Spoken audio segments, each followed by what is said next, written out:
नमस्कार, मैं हूं अंकुर और आप देख रहे हैं सत्य हिंदी का न्यूज बुलेटिन। एक नजर अब तक की सुर्खियों पर। पीएम मोदी ने बयान दिया था कि कांग्रेस की सरकार में कन्हैयालाल की हत्या हुई। अब इस पर राजस्थान के सीएम अशोक गहलोत ने पलटवार किया है।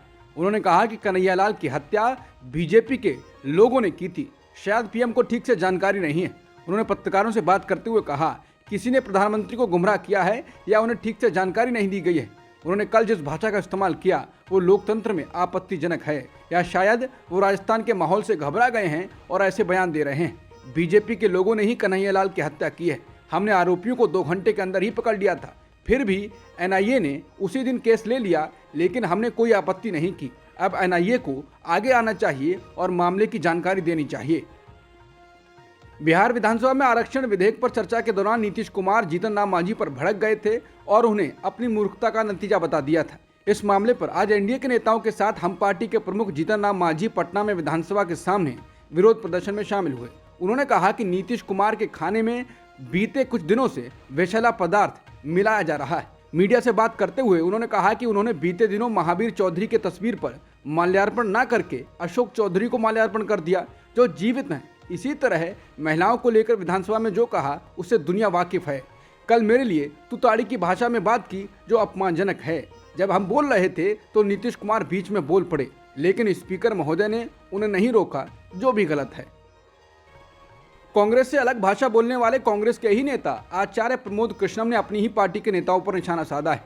उन्होंने कहा कि मैंने महसूस किया है कि कांग्रेस में कुछ ऐसे नेता हैं जो भगवान राम से नफरत करते हैं। ये नेता हिंदू शब्द से भी नफरत करते हैं। वो हिंदू धार्मिक गुरुओं का अपमान करना चाहते हैं। उन्हें पसंद नहीं है कि पार्टी में एक हिंदू धार्मिक गुरु ऐसा होना चाहिए। उन्होंने राम मंदिर को लेकर कहा कि जो राम से नफरत करता है वो हिंदू नहीं हो सकता। राम मंदिर को रोकने के जो प्रयास हुए हैं उसे सारी दुनिया जानती है। राम से नफरत कौन करता है, राम के प्रति श्रद्धा किसकी है, मुझे नहीं लगता कि इस रहस्य पर कोई पर्दा है। पार्टी का हिस्सा होने का मतलब ये नहीं है कि सच को सच और झूठ को झूठ ना कहा जाए। मैंने महसूस किया है कि कांग्रेस में कुछ ऐसे नेता हैं जिन्हें राम मंदिर से ही नहीं, राम से भी नफरत है। बता दें, प्रमोद कृष्णम पहले भी पार्टी के लोगों पर निशाना साधते रहे हैं, हालांकि पार्टी ने अभी तक कुछ कहा नहीं है। पंजाब में सीएम और राज्यपाल के बीच चल रहे विवाद पर शुक्रवार को सुप्रीम कोर्ट में सुनवाई हुई। इस सुनवाई में पंजाब सरकार द्वारा बुलाए गए विधानसभा सत्र को राज्यपाल द्वारा अवैध बताने और सदन द्वारा पारित विधेयकों को मंजूरी नहीं देने के मामले में सुनवाई की गई। सुनवाई के दौरान सीजेआई डीवाई चंद्रचूड़ ने राज्यपाल के वकील से पूछा कि आप किस शक्ति का प्रयोग करते हुए कह रहे हैं कि स्पीकर द्वारा बुलाया गया सत्र अवैध तरीके से बुलाया जा रहा है। सुप्रीम कोर्ट ने कहा कि पंजाब में जो हो रहा है हम उससे खुश नहीं हैं, यह गंभीर चिंता का विषय है। सुप्रीम कोर्ट ने पंजाब के राज्यपाल द्वारा विधानसभा से पारित विधेयकों को रोके जाने पर नाखुशी जाहिर करते हुए कहा कि आप आग से खेल रहे हैं।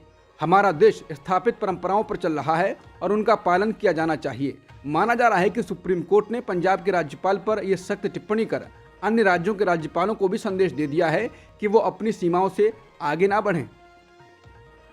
आम आदमी पार्टी के वरिष्ठ नेता और राज्यसभा सांसद संजय सिंह को एक बार फिर झटका लगा है।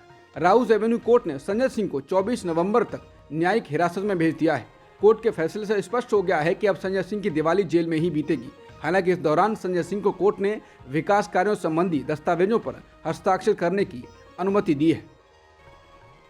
दिल्ली सरकार ने ऑड इवन योजना को अब स्थगित कर दिया है। दिल्ली सरकार के पर्यावरण मंत्री गोपाल राय ने कहा कि कल रात से दिल्ली के अंदर जिस तरह से मौसम में बदलाव हुआ है, दिल्ली के अंदर पिछले 8-10 दिन से हवा की गति जो एक ठहराव में थी, तापमान नीचे जा रहा था, प्रदूषण के स्तर में लगातार बढ़ोतरी हो रही थी, बारिश से अब उसमें सुधार हुआ है। उन्होंने कहा कि इसमें और सुधार की स्थिति देखी जा रही है। इसे देखते हुए अभी सरकार ने फैसला किया है कि 13 तारीख से 20 तारीख तक का ऑड इवन दिल्ली में जो फैसला था उसे स्थगित कर दिया जा रहा है। दिवाली के बाद दिल्ली के प्रदूषण की स्थिति की समीक्षा की जाएगी। भारत के रक्षा मंत्री राजनाथ सिंह ने भारत और अमेरिका के बीच साझेदारी को बेहद अहम बताया है।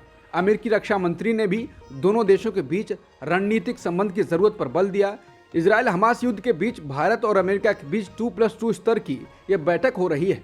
समझा जाता है कि मध्य पूर्व में अमेरिका का समर्थन हासिल करने के उद्देश्य से विदेश मंत्री एंटनी ब्लिंकन भारत पहुंचे हैं। भारत के विदेश मंत्री एस जयशंकर और रक्षा मंत्री राजनाथ सिंह एंटनी ब्लिंकन और अमेरिकी रक्षा सचिव लॉयड ऑस्टिन के साथ बैठक कर रहे हैं। महुआ मोइत्रा पर पैसे लेकर सदन में सवाल पूछने के आरोप पर लोकसभा की एथिक्स कमेटी ने गुरुवार को अपनी रिपोर्ट सौंप दी। लेकिन इस कमेटी के सदस्य और जेडीयू सांसद गिरधारी लाल यादव ने कहा है कि कमेटी ने बिना ठीक से जांच किए रिपोर्ट बनाई और सचिवालय को सौंप दी।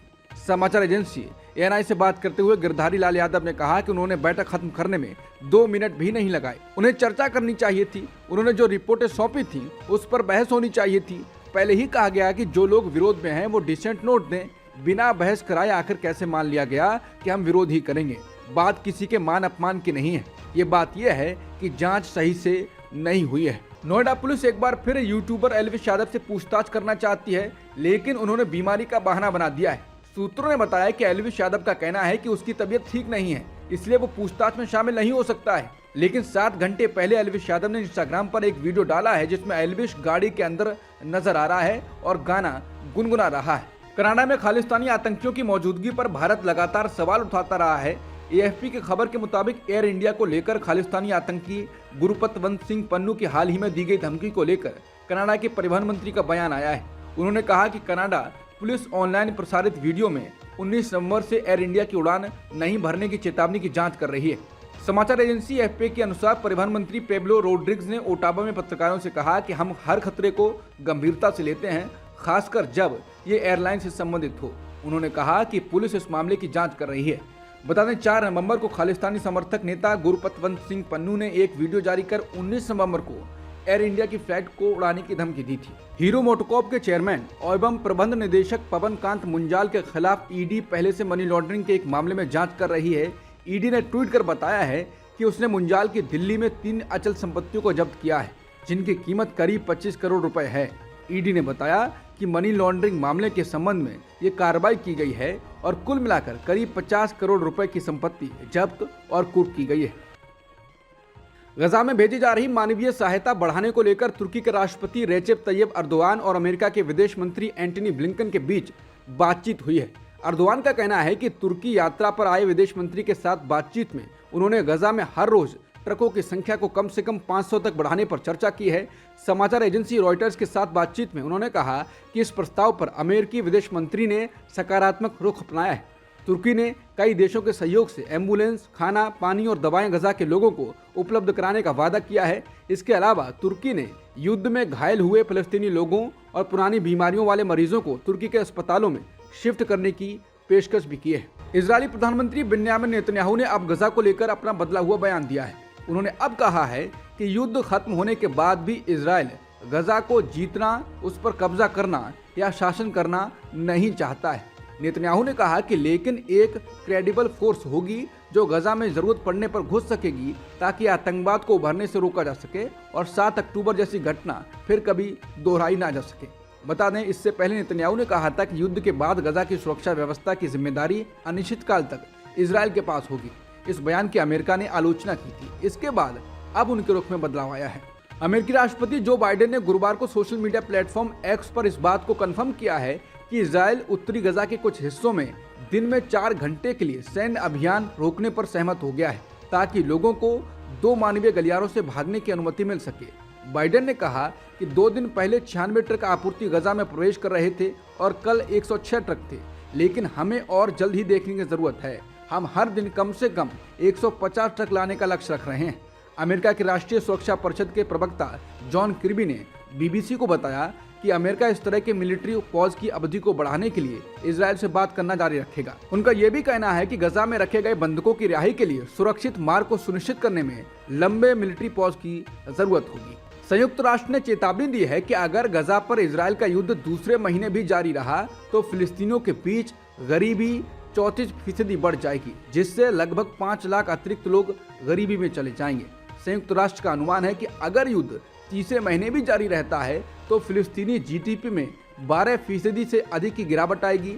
साथ ही फिलिस्तीनी अर्थव्यवस्था को $2.5 अरब का नुकसान होगा और 6,60,000 से अधिक लोग गरीबी में धकेल दिए जाएंगे। बीबीसी की रिपोर्ट के अनुसार इजराइल के संचार मंत्री ने गजा के 4 फ्रीलांसर पत्रकारों पर आरोप लगाया है कि उन्हें हमास के इजराइल पर हमले का पहले से ही पता था। ये चारों पत्रकार पश्चिमी मीडिया संस्थानों के साथ काम करते हैं। शलोमो कारही ने कहा है कि रॉयटर्स, एपी, CNN और न्यूयॉर्क टाइम्स के लिए काम करने वाले पत्रकारों को इस भयानक हमले की पहले से जानकारी थी। हालांकि रॉयटर्स, एपी, CNN और न्यूयॉर्क टाइम्स ने ऐसे किसी भी हमले की पहले से जानकारी होने के दावे को खारिज किया है। न्यूयॉर्क टाइम्स ने कहा है कि इस तरह बिना सबूत के आरोप लगाना फ्रीलांसरों को खतरे में डालता है। अब तक की सुर्खियों में इतना ही। बाकी खबरों के लिए बने रहिए सत्यहिंदी.com के साथ।